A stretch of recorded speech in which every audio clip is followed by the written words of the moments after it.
Oh boy, where to begin? First, let me just say, I am maintaining that this is it has not changed my mind. This is not a Godzilla movie. This is a giant monster movie. This is a kaiju movie by all means, but this is not a Godzilla movie. Um, the reason being, I understand what they were going for. I do. I get trying to go back to the original Godzilla and the feel of that and everything. There's just one problem. It doesn't really work that way. Now, I here's what I mean by that though. When you look at the original Godzilla and the context and why it came out, and it touched on the fears of the Japanese people post World War II, post Hiroshima, Nagasaki. Um, it You can understand,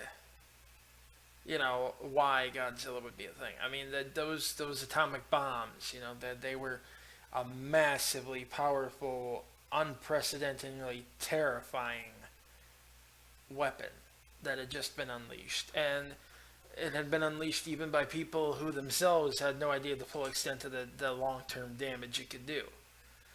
And that is what played into the creation of Godzilla, because it's like, I mean, that thing can cause mutations. What if it could, they, for all they knew, it could have caused something like that. They didn't know.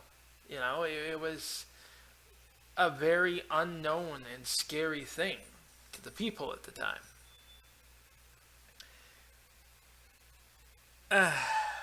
The problem here is they don't have that. They avoid addressing any specific event that may have really led to this. It's just a generic, nuclear materials, nuclear fallout, etc. The thing is radioactive. There's a plot thread that kind of ties into whether or not a scientist might be responsible for this that I don't believe goes anywhere. If it did, then I don't know. I lost interest. I'm sorry. It was hard to stay interested in this movie just because so many scenes of just pure bureaucracy. Like, I can see maybe how that might be interesting political commentary for anyone living in Japan. People who have to deal with, the Japanese government and Japanese bureaucracy and everything on the daily. Anyone outside that, though, is definitely going to be lost. And even people inside that, I'm not 100% certain you're going to convince them that, hey, this was awesome. Just way too much of that. The effects, I'm not going to lie, are pretty good. Very good, actually. Some of them are still just plain, ick, but others, especially for the budget, surprisingly good, impressive.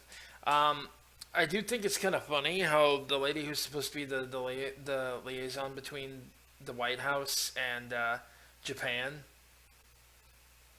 trying to say, "Oh, this was my grandmother's country," she speaks better Japanese than she does English. God bless her for trying, though. She was a trooper for that. That was good. That was great. I mean, they at least tried. But but yeah,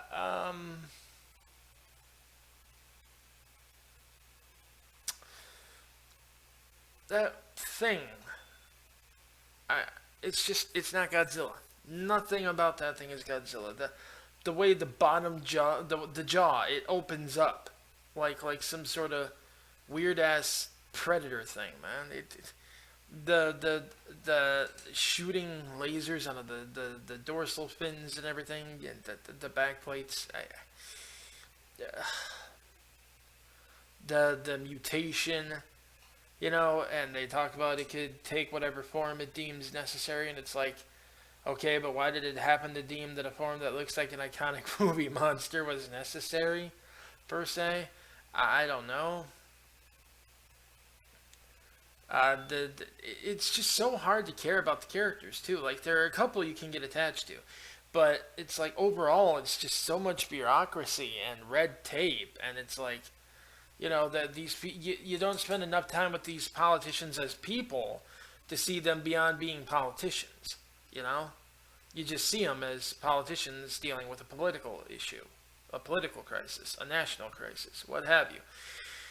You don't really have time to get attached to anybody. And I know that some people are going to argue that that's not really what Godzilla's about, but when they try to take this more grounded, serious approach to things, they need to give us people to kind of latch onto, get attached to.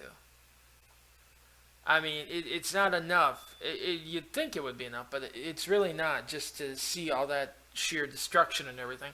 Because when you're detached from it, it's like you don't feel that horror, even if it's landmarks and things you recognize. I mean, look at what Michael Bay destroys in any given Transformers movie.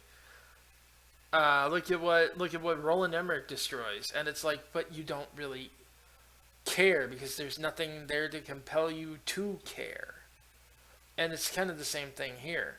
Like, yeah, people are dying, and I know that, and on that sense, yeah, this is terrible, but in terms of like hitting you in the gut, so to speak, you never really have that moment. Um, I it's and I know that is a criticism that's actually happened in a lot of other Godzilla movies too, but some of the really good ones did give you like central characters to follow and get to know and everything. This one kind of doesn't do that.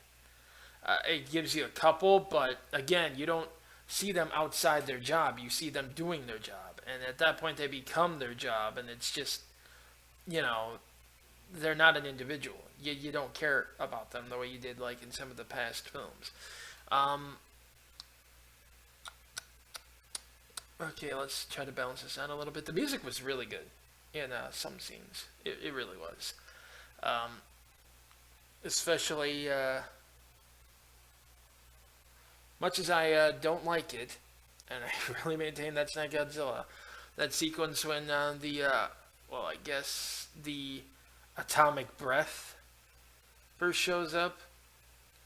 The music in that sequence very effective. It was nice, but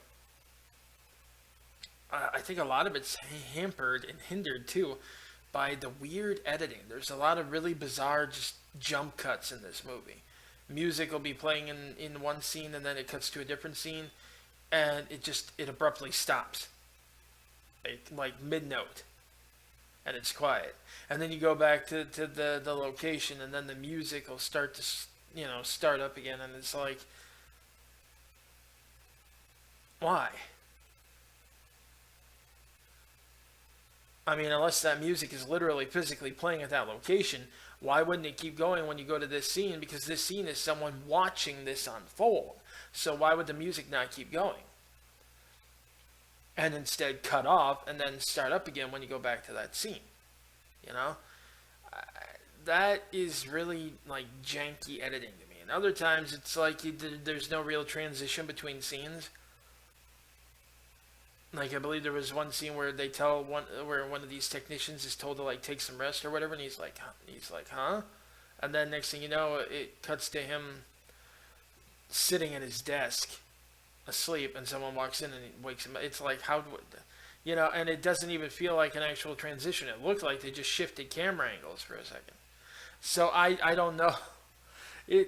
They're oh god, the editing just really, like, right when I would start to get into a scene too, like, it would just take me out of it. I'm trying not to judge this as a Godzilla movie because, again, it's just not. That thing is not. It really isn't. But, trying to judge this as just, a kaiju film, it's decent, I guess, but it's not good. And it's certainly not great. I wish it would have been. When I first heard Japan was making another Godzilla movie, I had hoped it would be. But maybe the animated one that's coming out next year, I think, will be better. We'll see. Uh, we shall see what we shall see. Alright.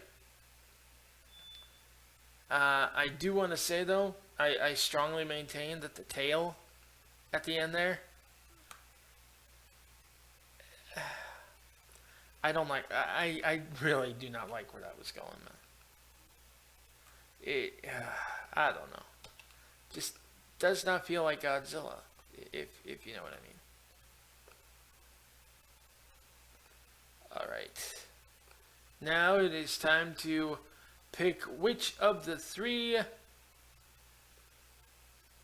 remaining films we will be doing next. And we will spin the wheel.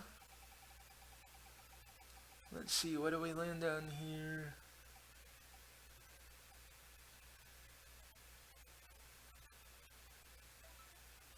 Alright, so it looks like the next review we're going to be doing is Train to Busan.